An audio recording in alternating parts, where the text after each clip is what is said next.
17년 전 마지막 살인을 했던 그날.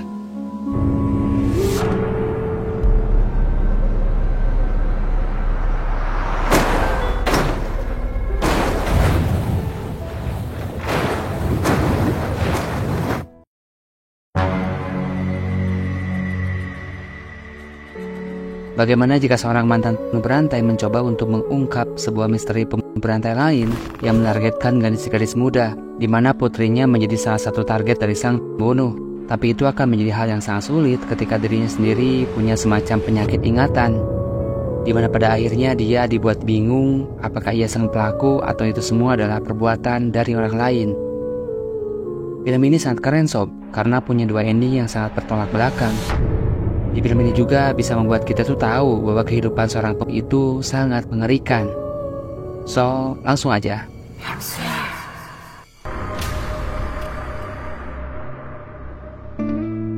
Film diawali dengan kedatangan seorang pria parubaya yang berkali-kali mendatangi kantor polisi, tetapi Byung-soo, nama pria itu seperti linglung dan tidak bisa ingat kenapa ia ada di sana.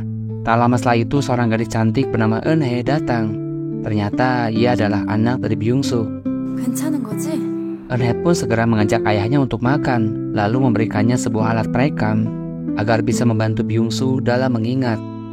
Ternyata sejak 3 bulan yang lalu, Byung-soo didiagnosa menderita penyakit demensia vaskular, di mana fungsi otaknya jadi terganggu, dan karenanya dia akan kehilangan ingatan seiring berjalannya waktu. Kata dokter, itu semua bisa jadi diakibatkan dari pendarahan otak pasca operasi kecelakaan mobil yang pernah dialami Byung-soo bertahun-tahun yang lalu.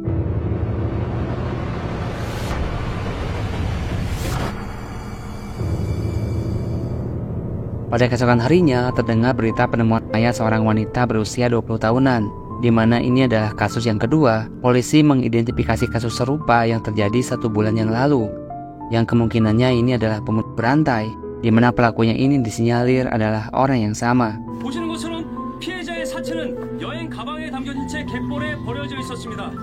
Saat itu Byung-soo terlihat panik. Dia takut dialah sang pelaku, apalagi saat itu penyakitnya lagi kambuh-kambuhnya.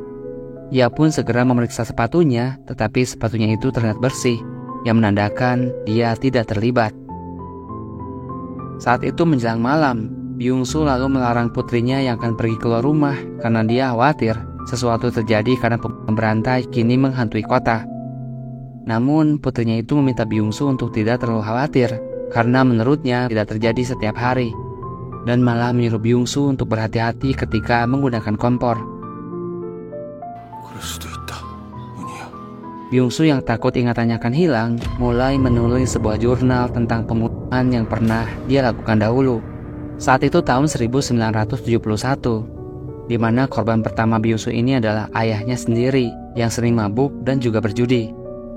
Ayahnya kerap kali memukulinya tanpa alasan, dan juga ibunya yang menjadi korban kekejaman sang ayah. Hingga pada suatu hari Byung-soo muda membekapnya sampai dia tewas, lalu mengubur jasadnya di sebuah bukit.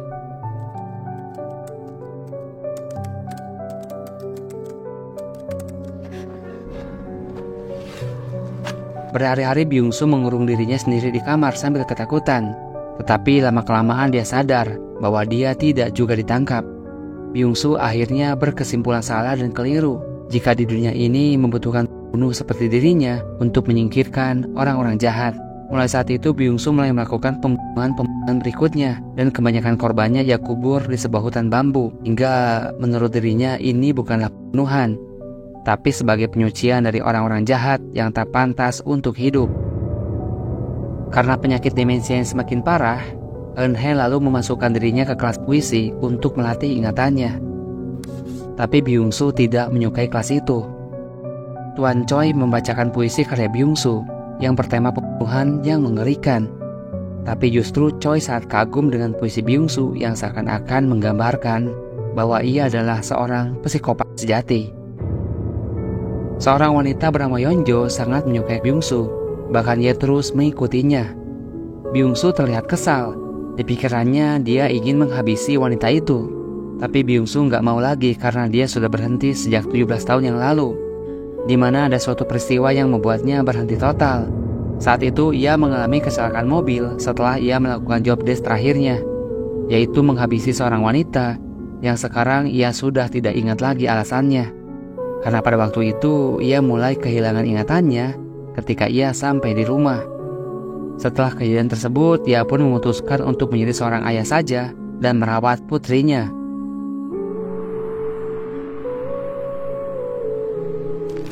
Setelah mengenang masa lalunya, Byung-soo pun akan pulang dari hutan bambu. Tapi tiba-tiba demensianya kambuh dan dia pun jadi lupa jalan pulang. Di tempat berbeda, di sebuah gubuk diperlihatkan seorang wanita diikat dan dihabisi oleh seseorang. Kembali ke Byung-soo yang kini sedang menaiki mobilnya menuju arah pulang. Tapi karena kabut yang tebal, dia malah menabrak mobil di depannya. Karena tabrakannya cukup keras, itu membuat bagasi mobil yang ditabraknya terbuka. Byung-soo lalu turun untuk memeriksanya. Dan dia pun kaget ketika dia melihat darah menetes dari bagasi mobil itu. Byung-soo pun segera mengeluarkan tisu dan menyapunya. Tak lama seorang pria lalu keluar dari mobil yang ditabrak. Dia pun lalu mendekati Byung-soo dan bilang bahwa itu adalah seekor rusa yang mendadak muncul hingga tertabrak olehnya. 괜찮으세요? 아, 이거 노루예요. 갑자기 차로 뛰어드는 바람에. Pria itu lalu bilang agar Byung-soo melupakan tabrakan itu. Tetapi Byung-soo seperti menaruh kecurigaan. Dia pun segera bilang agar mereka bertukar nomor untuk berjaga-jaga agar tidak terjadi kesalahpahaman. Tapi pria itu langsung menolaknya. Byung-soo pun lalu memberikan kartu namanya agar pria itu memberikan tagihan untuk perbaikan mobilnya. Tapi lagi-lagi pria itu pun bilang bahwa ia akan memperbaikinya sendiri dan dia pun lalu segera pergi.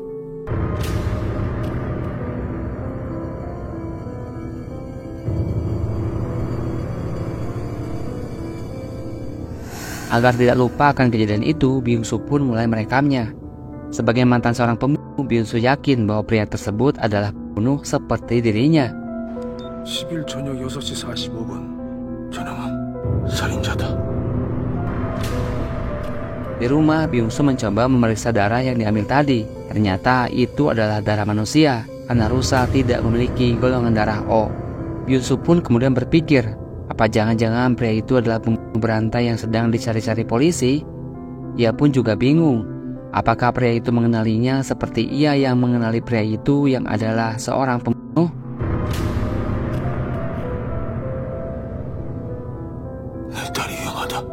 Tak lama, Byung-soo pun lalu menghubungi polisi dan menceritakan tentang nomor kendaraan dan temuannya tentang darah dan benda di bagasi. Keesokan harinya di kantor polisi, inspektur polisi langsung menanyai Min Tae-ju yang ternyata ia adalah seorang polisi. Inspektur lalu menanyakan keberadaan Tae-ju setelah shiftnya kemarin malam. Inspektur polisi itu mencurigai Tae-ju yang membawa mayat karena mereka mendapatkan laporan dari seseorang. Min Tae-ju langsung bilang bahwa itu hanyalah darah rusa. Di rumah, Byung-soo mendapatkan telepon dari kantor polisi. Karena penyakit demensianya, secara nggak sengaja ia menggoreng HP miliknya. Yang menelepon ternyata adalah Tae-ju dan mengatasnamakan humas kepolisian. Ia lalu mengkonfirmasi kepada Byung-soo bahwa benda di mobil itu bukanlah jasad manusia, tapi hanyalah rusa. Jadi Byung-soo tidak perlu khawatir. 자주가 명함을 주셨어요. 별일 아니니까 그냥 잊어버리세요. Tapi Byung-soo tidak percaya begitu saja dan menganggap semua polisi itu bodoh. Karena tidak ada polisi yang mempercayai laporannya, Byung-soo pun lalu berinisiatif akan menyelidikinya sendiri dengan menganalogikan jika dirinya sebagai sang pembunuh. Byung-soo pun akhirnya bisa menebak kemana arah jasad itu dibuang, di mana tak jauh dari sana ada sebuah danau. Byung-soo merasa yakin jika jasad itu ada di sekitaran danau.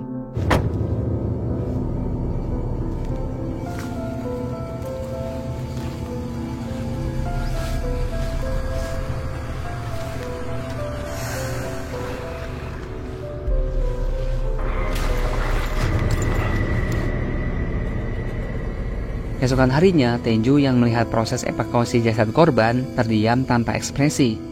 Seperti layaknya psikopat, dia terus memandangi jasad itu. Siang harinya, karena semakin penasaran dengan Byung-soo, Tae-ju lalu mendatangi klinik hewan milik Byung-soo dengan membawa seekor kucing. Namun sayang, klinik itu ternyata tutup. Saat itu, secara kebetulan, Eun-hye datang bersama dengan teman-temannya. 죄송해요. 아빠가 몸이 좀 불편하셔서요.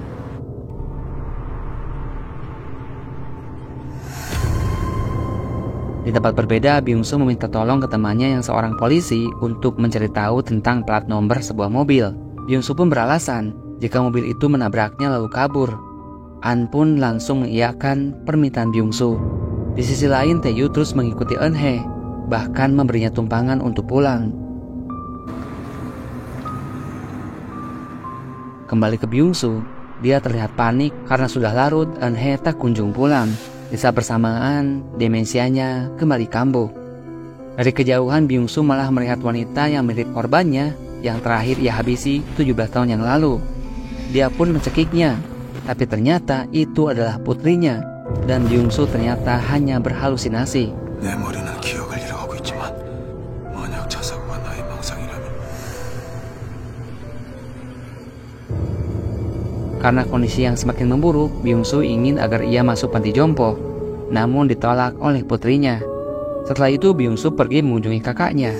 Byung-soo lalu cerita bahwa ia kini mengalami demensia, dan dia menanyakan tentang panti jompo di sekitar situ. Kakaknya Byung-soo terlihat sedih. Dia lalu bilang bahwa dengan penyakitnya itu Byung-soo bisa melupakan kejadian masa lalunya ketika ia menghabisi ayah mereka, dan Byung-soo pun tidak terbebani rasa bersalah lagi.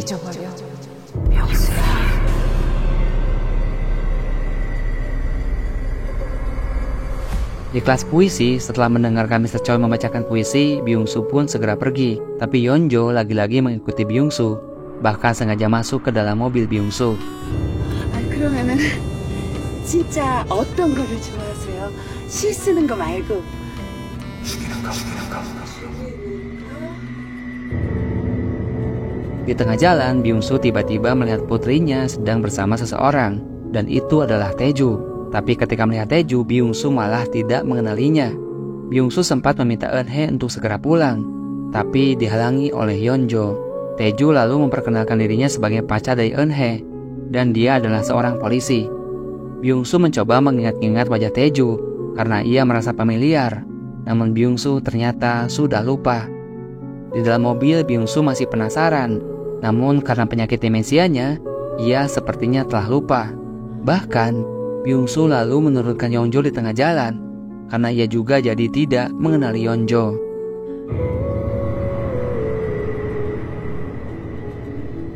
Setelah itu Byung-soo mulai merekam bahwa putrinya punya seorang pacar bernama Min Tae-ju yang seorang anggota polisi. Namun Byung-soo berpikiran mungkin itu yang terbaik buat putrinya.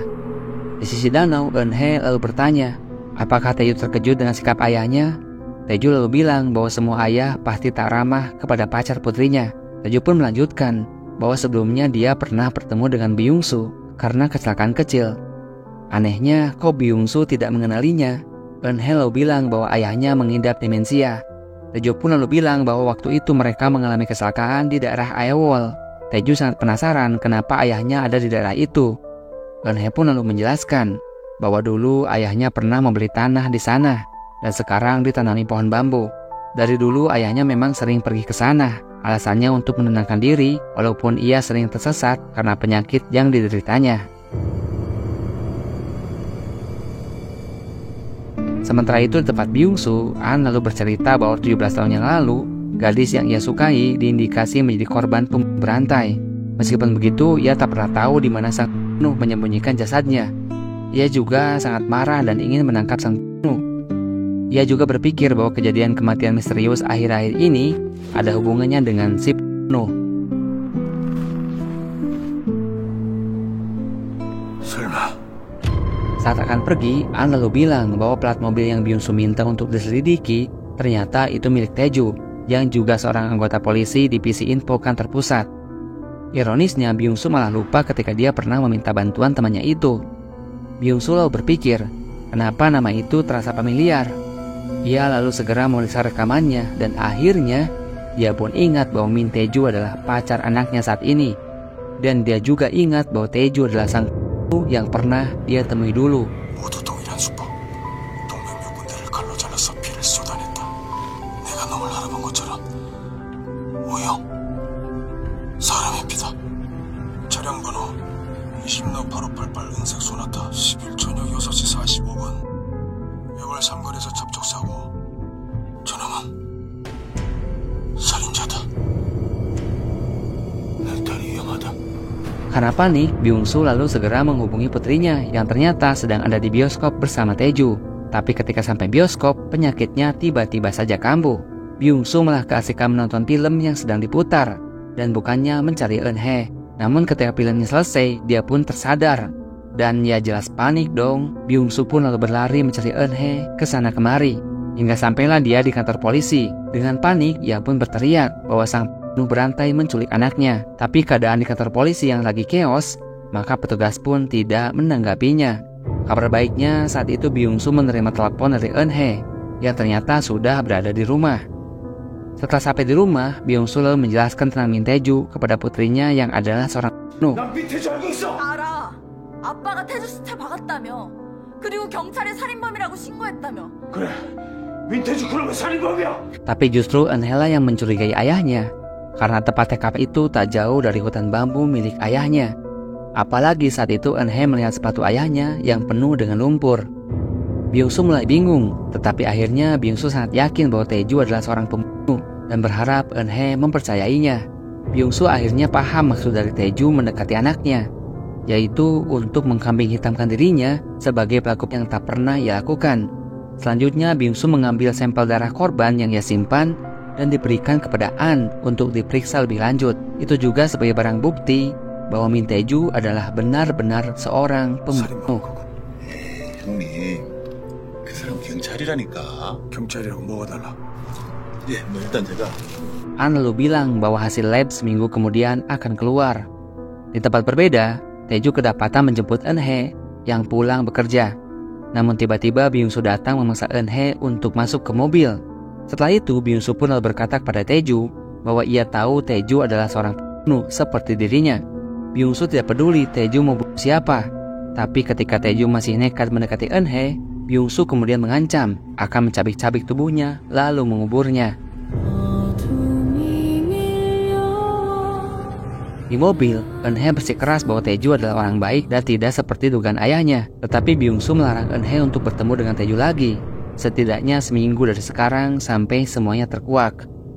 Byung-soo lalu mengunci Eun-hye di kamarnya. Ia lalu mempersiapkan obat untuk menghabisi Taeju. Seharian dia terus mengawasi Taeju, bahkan sampai di rumahnya. Taeju seakan sadar dia sedang diikuti. Hingga sampai malam, Byung-soo terus mengawasi pergerakan Taeju.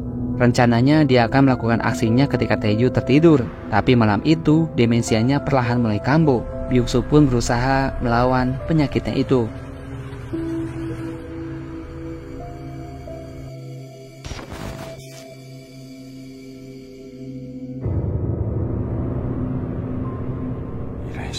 Namun ketika dia terbangun, ternyata seminggu telah berlalu.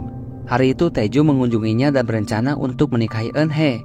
Byung-soo pun setuju dan berpura-pura bahwa dia masih mengalami demensia. Byung-soo lalu izin sebentar. Di kamarnya, Byung-soo tengah mempersiapkan sebuah suntikan yang sudah diberi obat untuk menghabisi Taeju saat itu juga. Lalu tiba-tiba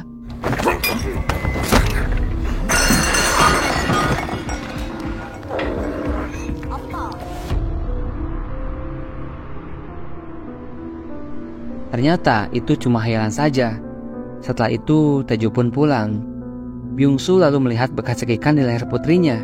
Dia mengira Taeju pelakunya, tapi ternyata itu adalah bekas cekikan dirinya saat mengalami demensia seminggu yang lalu. Bahkan saat demensianya kambuh, justru dialah sendiri yang menyuruh putrinya untuk mengundang Taeju datang ke rumah. Byung-soo semakin ketakutan. Dia takut jika pada akhirnya ia malah menghabisi anaknya sendiri. Karena ketika kambuh, ia tidak akan mengingat sama sekali, bahkan kejadian selama seminggu yang lalu. Byung-soo segera menemui An yang kembali mengabari. Ternyata sampel darah yang diberikan Byung-soo hanyalah darah hewan, dan bukan darah manusia. Bahkan An pun sempat dibuat malu, karena laporannya terkesan mengada-ngada. Byung-soo jadi semakin bingung dengan apa yang terjadi. Ia pun jadi perlahan percaya perkataan putrinya. Apa jangan-jangan kejadian penemuan jasad di danau adalah dia pelakunya. 그때 대숲 근처 저수지에서 살인했었잖아. 대숲에 다녀온 거면 신발에 진흙이 묻을 리가 없는데 아빠 신발에 묻은 진흙은 대체 뭐였냐고. Byung-soo jadi sangat depresi jika saja itulah kenyataan yang sebenarnya. Saat itu kakaknya datang dan mencoba untuk menenangkan Byung-soo.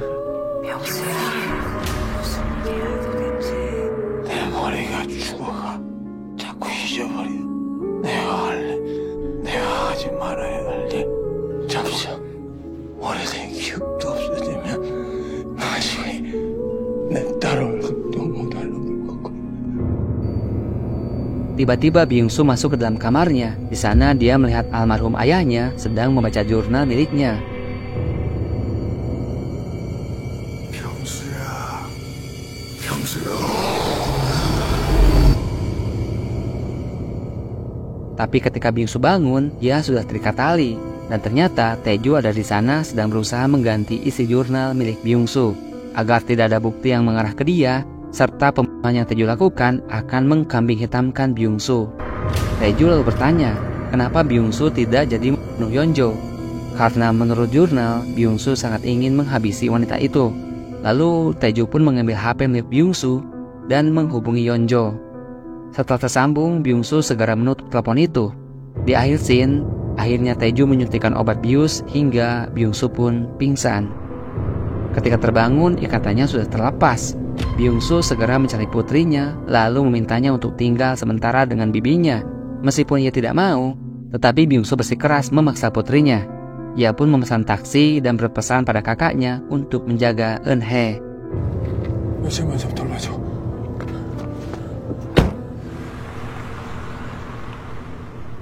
Dini hari itu Byung-soo bersiap lagi untuk menghabisi Tae-ju. Tetapi dia melihat Min Tae-ju menuju ke suatu tempat. Dari belakang, Byung-soo pun terus membuntuti Tae-ju. Di sini Tae-ju menuju ke sebuah tempat dan mobilnya berhenti di sebuah rumah. Ia melihat Tae-ju memasukkan satu tas ke bagasi mobilnya. Nah, ketika Tae-ju pergi, Byung-soo pun mencoba menyelidiki isi rumah tersebut. Di sana ia menemukan rekaman yang ternyata itu adalah rekaman Yeonjo yang hendak dihabisi. Byung-soo yang sudah melihat bukti itu langsung menyerahkannya kepada temannya. Byung-soo lalu bilang bahwa pelaku pembunuh berantai selama ini adalah Min Tae-ju. Tapi anehnya, bukan diproses di kantor polisi, An langsung mendatangkan Tae-ju ke TKP. An pun juga langsung bilang bahwa setelah diselidiki, justru riwayat panggilan terakhir Yeonjo adalah nomor Byung-soo. Byung-soo pun lalu berteriak bahwa Tae-ju lah yang menjebaknya.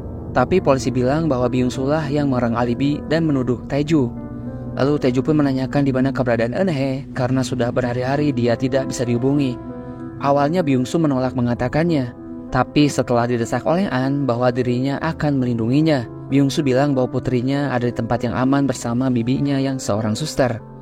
Tae-ju pun bilang bahwa Byung-soo tidak mempunyai kakak karena Eun-hye sendiri yang memberitahunya. Bahkan Byung-soo selalu berhayal tentang mendiang kakaknya. Byung-soo terlihat bingung.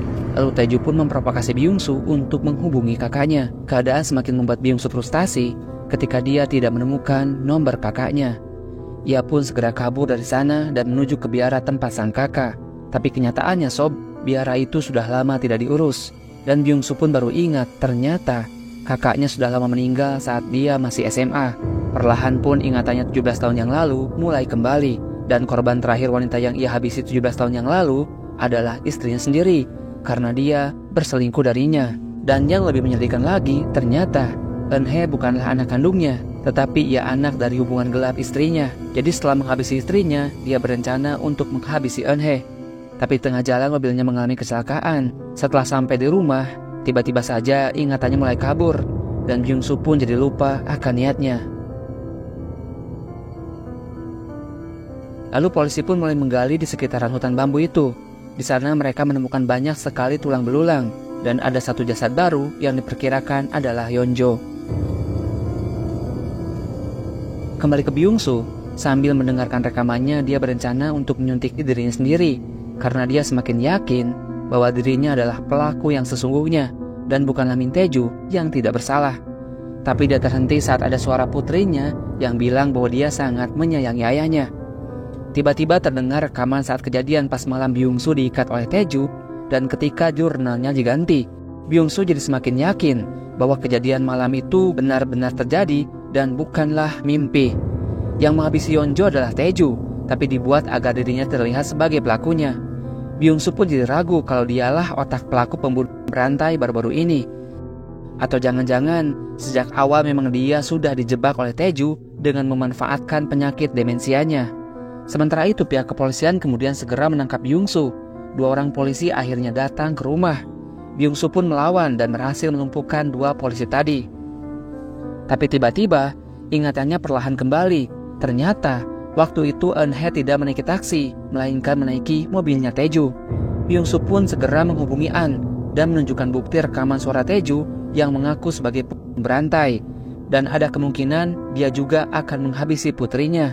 김병수 씨가 내 살인죄까지 몽땅 뒤집었으면 Saat itu, An dikagetkan dengan kedatangan Tae-ju yang tiba-tiba. An pun berpura-pura menelpon istrinya dan segera menutup teleponnya. An pun lalu segera menelpon Byung-soo dan bilang dia sedang mengikuti Tae-ju ke suatu tempat. Terlihat Tae-ju menuju ke sebuah rumah terpencil di tengah hutan. Di dalam rumah, Tae-ju kemudian cerita kepada Eun-hye bahwa di hutan bambu itu ditemukan banyak sekali kerangka manusia, dan itu adalah ulah dari ayahnya. Hingga ada satu jasad yang perlu diidentifikasi karena ibunya Eun-hye juga dilaporkan menghilang. Inspektur An yang berada di luar mengendap-endap mencoba masuk ke dalam rumah sambil dia menghubungi Byung-soo untuk segera datang ke sana. Tapi tiba-tiba Tae-ju langsung mencekiknya hingga An pun tewas. Di telepon, Byung-soo berkali-kali meminta Tae-ju untuk melepaskan anaknya, dan ternyata Eun-hye dari tadi melihat aksi yang dilakukan Tae-ju, tetapi ia hanya bisa terdiam saja. Eun-hye pun lalu segera berlari. Terlihat psikopat ini hanya tersenyum, menikmati ekspresi kepanikan dari Eun-hye. Iblis ini langsung mengejarnya dan berhasil mendorong Eun-hye hingga ia terjatuh. Sementara itu Byung-soo mencoba merekam ucapannya bahwa dia adalah seorang pembunuh dan anaknya diculik oleh Tae-ju, seorang berantai. Kembali ke Eun-hye yang sudah terikat tali, Tae-ju lalu cerita alasan kenapa dia sangat membenci wanita. Jadi dulu ayahnya ini sering melakukan KDRT, hingga pada suatu hari Tae-ju berusaha membela ibunya dengan menikam ayahnya. Tapi tiba-tiba dari belakang justru ibunya malah memukul kepalanya dengan setrika uap, sampai seperti ini. Di tengah cerita itu dia sadar bahwa Eun-hye telah kabur.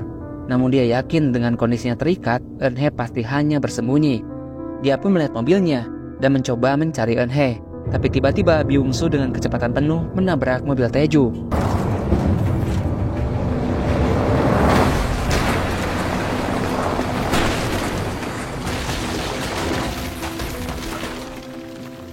Byung-soo segera masuk ke rumah itu dan mencari putrinya. Sialnya, tiba-tiba demensianya kambuh. Tae-ju yang menyusul ke dalam rumah hanya tertawa. Di saat-saat seperti ini justru penyakitnya kambuh. Setelah itu Byung-soo malah menunjukkan di mana keberadaan putrinya yang tengah bersembunyi di balik tirai. Tae-ju langsung mencekik Byung-soo, tapi tiba-tiba ingatannya kembali lagi. Byung-soo langsung mengambil pistol dari sakunya dan menembak Tae-ju. Tapi ternyata itu cuma pistol kosong. Tapi setidaknya itu bisa melepaskannya dari Tae-ju. Selanjutnya Tae-ju dan Byung-soo terlibat perkelahian. Namun karena faktor usia, Tae-ju bisa dengan mudah mengalahkan Byung-soo. Tae-ju lalu minta Byung-soo untuk melihat saat Eun-hye dihabisi dengan tenang.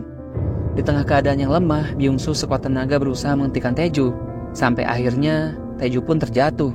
Saat itu Byung-soo terkena tusukan pecahan gelas. Namun setelah itu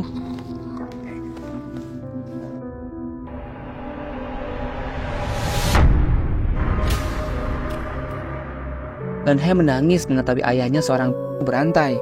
Byung-soo lalu mintanya untuk tidak menangis karena di dalam dirinya tidak mengalir sama sekali darah seorang penuh, karena Eun-hye bukanlah darah dagingnya.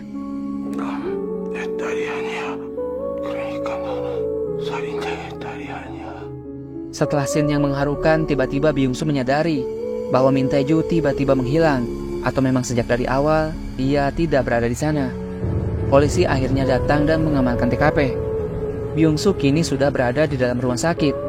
Tapi karena kondisinya yang tidak stabil, jadi ia tidak bisa langsung diadili. Saat itu seorang jasa datang dan bilang total ada 11 jasad yang ditemukan, termasuk Jo Yeon-jo. Namun karena batas undang-undang tersebut sudah kadaluarsa, jadi mereka tidak bisa mengusutnya lagi. Namun ketika Byung-soo mengatakan bahwa Min Tae-ju lah yang menghabisi Yeon-jo, penyidik tidak bisa menemukan keberadaan Min Tae-ju. Juga rekaman bukti video Yeon-jo yang juga telah hilang. Namun ketika jaksa Kim menyuruhnya untuk menceritakan bagaimana Min Tae-ju menghilang, Byung-soo tiba-tiba mengamuk hingga 2 petugas segera menenangkan keadaannya. Jaksa Kim juga bilang bahwa mereka tidak bisa mendapatkan apa-apa dari putrinya karena selama investigasi putrinya itu menutup mulut dan tidak mengatakan apa-apa. Tapi polisi meyakini Eun-hye menderita apasia. Sederhananya, Eun-hye jadi tidak bisa berbicara atau mengingat apapun. Sementara itu polisi masih mencari keberadaan Min Tae-ju yang menghilang misterius. Namun setelah itu, ternyata selama ini Tae-ju tidak terlibat sama sekali dengan semua pembunuhan. Ini murni yang dilakukan oleh Byung-soo. Dan Tae-ju ternyata telah ditenggelamkan ke dalam danau untuk menutupi kejahatan yang Byung-soo lakukan. Di akhir film, Byung-soo lalu bilang bahwa jangan pernah mempercayai ingatanmu.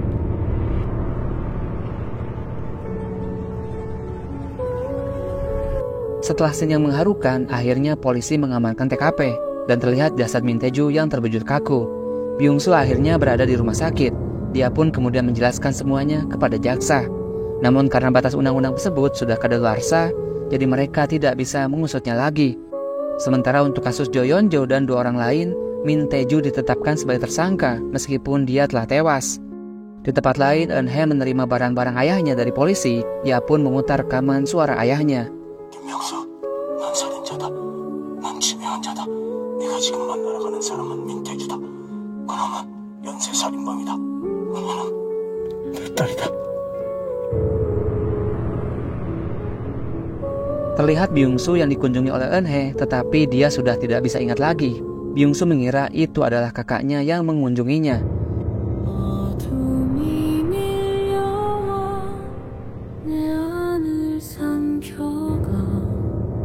Dalam film ini, pesan moral yang kuat terwujud melalui konflik yang kompleks antara kejahatan masa lalu dan berusaha untuk hidup jujur serta memperbaiki diri. Film ini menggambarkan betapa keputusan-keputusan masa lalu yang salah dapat menghantui seseorang. Sementara banyak plot dalam film yang menyoroti tema pengorbanan dan juga penyesalan. Tapi yang harus digarisbawahi, jika setiap tindakan ternyata memiliki konsekuensi yang tak terelakkan, so berpikirlah sebelum bertindak, karena apapun yang kita lakukan akan ada sebuah konsekuensi yang harus kita pertanggungjawabkan. Itu